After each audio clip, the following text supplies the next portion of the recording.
নির্বাচনের তারিখ ঘোষণা হয়ে গেছে, তারিখ না সময় ঘোষণা হয়েছে। এই সময়ের মধ্যে বরাবরই নির্বাচনের সময় যাদের মোটামুটি ভোটার আছে তো তাদের তো গুরুত্ব বাড়ে। এখন প্রশ্ন হলো আওয়ামী লীগের দল হিসেবে আওয়ামী লীগের সিনিয়র নেতারা চলে গেছে, কিন্তু আওয়ামী লীগের সমর্থকরা বাংলাদেশে এখনো আছে। সেটা একটা প্রশ্ন। সেটা কি নির্বাচন কেন্দ্রিক গিয়ে আওয়ামী লীগের গুরুত্ব অনেক বেশি বাড়বে কিনা, এবং সেটি দল হিসেবে আওয়ামী লীগকে বাংলাদেশে নতুন করে প্রতিষ্ঠিত করার জায়গা তৈরি করছে কিনা? এই নির্বাচনে আওয়ামী লীগের ভোট বাড়বে কিনা না, দল হিসেবে যখন আওয়ামী লীগের ভোটারগুলো আছে, বিভিন্ন দল, এনসিপি বলেন, জামাত বলেন, বিএনপি বলেন, সেই ভোটগুলোকে টানার চেষ্টা করবে যদি আওয়ামী লীগ না থাকে। তো সেটি দল হিসেবে আওয়ামী লীগকে একটা ভিন্ন সুবিধা দেবে কিনা তা না, আমি বুঝতেছি না। তারা যদি টেনে নেন তাহলে আওয়ামী লীগের কিভাবে সুবিধা হবে? আওয়ামী লীগ যদি এক্সিস্ট করে তাহলে অবশ্যই আওয়ামী লীগের সুবিধা হবে। আওয়ামী লীগের বিরুদ্ধে অভিযোগ, ফ্যাসিবাদের বিরুদ্ধে অভিযোগ, তাদের শাসনের বিরুদ্ধে অভিযোগ, যত অভিযোগ আছে, কিন্তু গত 11 মাস 1 বছরে যা দেখছে সেই প্রেক্ষাপটে তো আমি এখন দেখছি যে আওয়ামী লীগের জনপ্রিয়তা বেড়ে যাচ্ছে। কারণ আমরা যেই প্রেক্ষাপট চিন্তা করে শেখ হাসিনাকে হটিয়েছিলাম বা আমরা এই হটানোকে সমর্থন করেছিলাম যারা, তো তারা তো এখন দেখছি যে, বা যারা, আমি আমার কথা বলছি না, অনেকে বলছেন, অনেকেই যারা এই আন্দোলনে ছিল তারা তো এখন হতাশ। তারা দেখছে যে ডক্টর ইউনূস 1 বছরে এসে এই দেশটাকে অনেক পিছিয়ে দিয়েছে। কিরকম সেটা? সর্বক্ষেত্রে আপনি এমন একটা সেক্টর দেখান যেখানে বাংলাদেশ এগিয়েছে।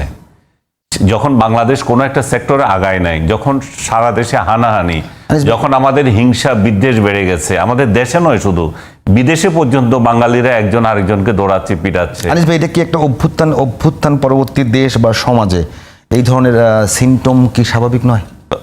অস্বাভাবিকও না এটা, কিন্তু আপনি যখন যেই কাজের জন্য আপনি এই আন্দোলনটা করলেন সেটাতে আপনি একটা রোড দেখবেন।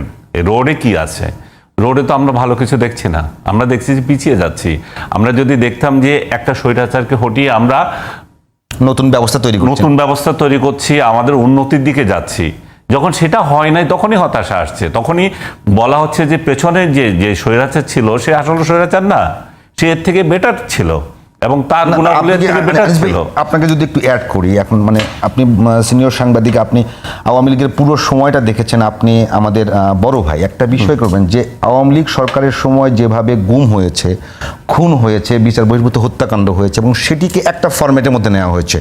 মনে করেন আনিস ভাইকেও খুন করা বা গাউস আজম বিপুকেও খুন করার পরে ওই একটাই প্রেস রিলিজ আসতো এবং আমরা সেটা প্রচার করতাম। তো সেটি মোটামুটি বন্ধ হয়েছে, আপনি আমি কথা বলতে পারছি।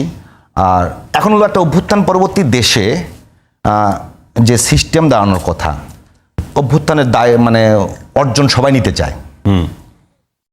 এখন প্রশ্ন হচ্ছে যে আপনি যদি আওয়ামী লীগের সময় ভালো ছিলেন, তো অন্তত পক্ষে তো সেই জায়গাগুলো, যে জায়গাগুলোতে কথা বলার স্বাধীনতা 1 নাম্বার, 2 নাম্বার, কেউ বিচার বহির্ভূতভাবে হত্যাকাণ্ডের শিকার হচ্ছে না, কেউ গুম হচ্ছে না, তার বিচার না করে আমাকে বলতে দেন, আপনি কি বলতে চাচ্ছেন আমি বুঝেছি।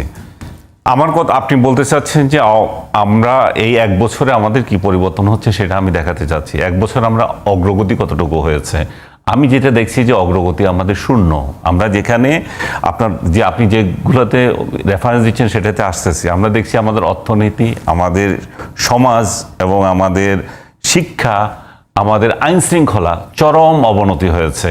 আমরা যাকে ক্ষমতায় বসিয়েছিলাম তিনি বিদেশ ভ্রমণে ব্যস্ত, 12 মাসে 14 বার ওনার না গেলে হয় না, এবং আউল ফাউল যত দাওয়াত আসে উনি যান। এই মুহূর্তে উনি বিদেশে আছেন, কি কারণে গেছেন আপনি দেখবেন, 3টা চুক্তি সমঝোতা করার জন্য চলে গেছেন।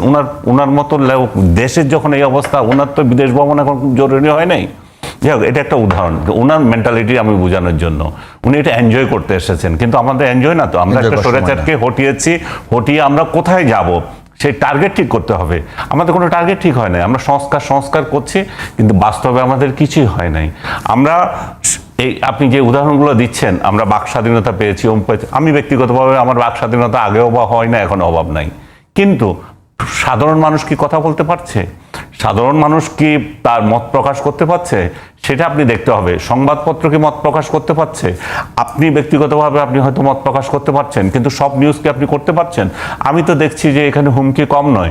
সংবাদপত্রকে বলা হয়েছে তোমার গলা টিপে ধরবো না, কিন্তু আবার মব লাগিয়ে দেওয়া হয়েছে, ওরা এই কথা বলে কেন? আপনি ফ্যাসিবাদের কথা বলছেন, এখানে বাংলাদেশে কোনো ফ্যাসিবাদী দল ছিল না।